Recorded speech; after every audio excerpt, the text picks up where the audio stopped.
नाराजगी सदन के भीतर व्यक्त करते हैं। अब तो यहाँ तक आसन पर ही आरोप लगा दे रहे हैं लोग, क्या पक्षपात कर रहे हैं।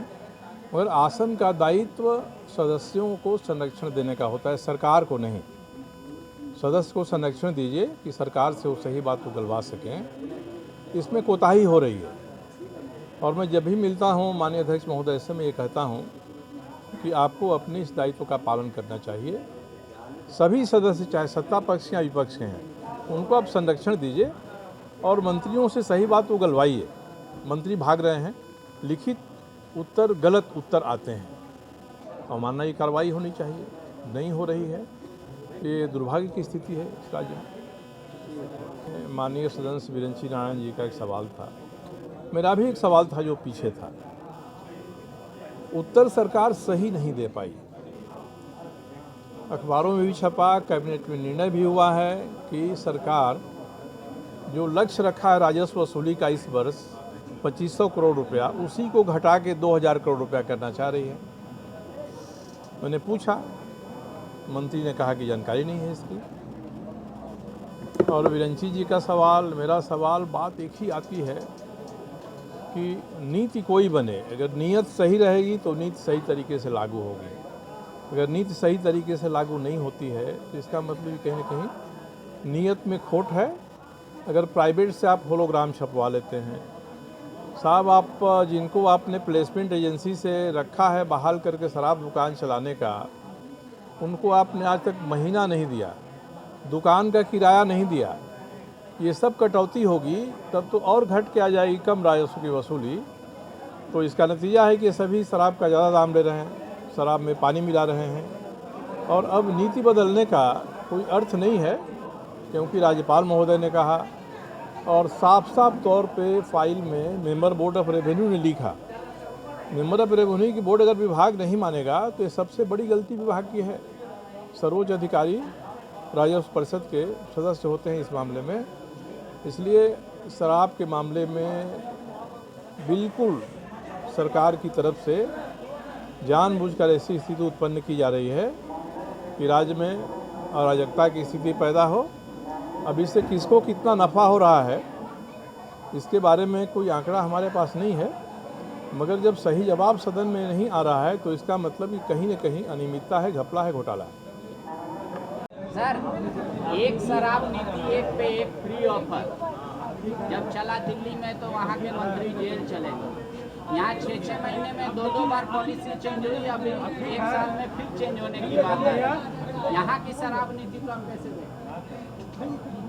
क्या भुवन जी, हो गया? हो गया? हो गया सर, रेडी। पहले तुम अपनी बात कर लेना। आज मेरा एक सवाल था, अल्पसूचित प्रश्न, विधानसभा में 6ठे नंबर पर था, मगर सरकार ने उसका उत्तर ही नहीं दिया।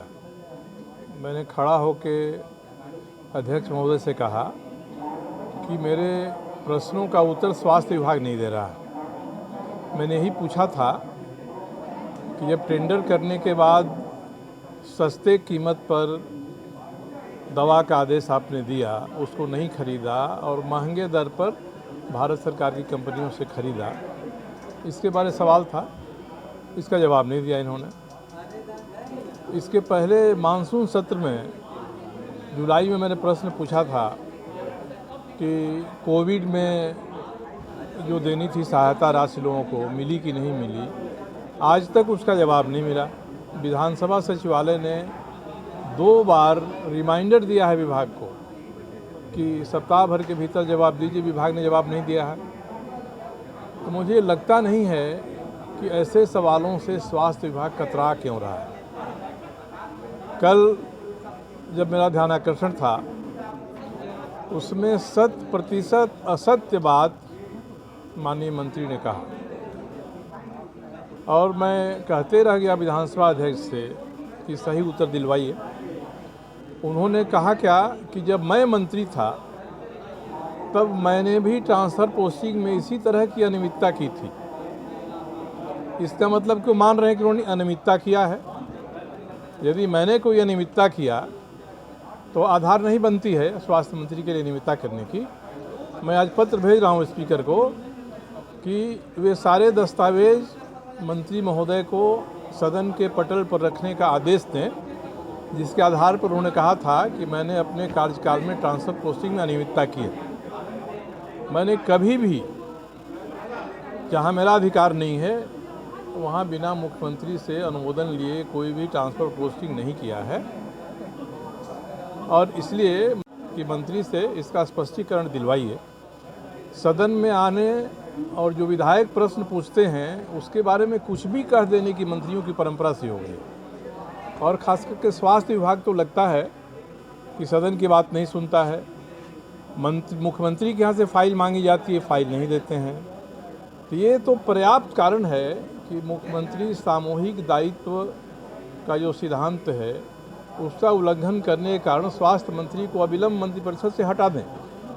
अब क्यों वो बर्दाश्त कर रहे हैं?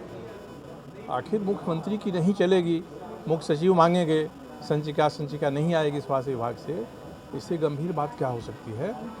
तो मैंने आज कहा खड़ा होकर कि अध्यक्ष महोदय, ऐसा लगता है कि सरकार ने स्वास्थ्य विभाग को छूटा सांड करार दिया है कि राज्य भर में जहां मुंह मारना है, जहां चरना है वहां चरते रहो। इसलिए मैंने जो सवाल उठाए हैं उनका सही उत्तर लेने की मैं पर्याप्त कोशिश करूंगा। जो भी विधि सम्मत कार्रवाई है मैं सो करूंगा। अभी मुझे सूचना मिली है कि आज जो मेरा सवाल था उसका जवाब मंत्री जी 21 तारीख को देना चाहते हैं, देंगे, उसका इंतज़ार कर रहे हैं।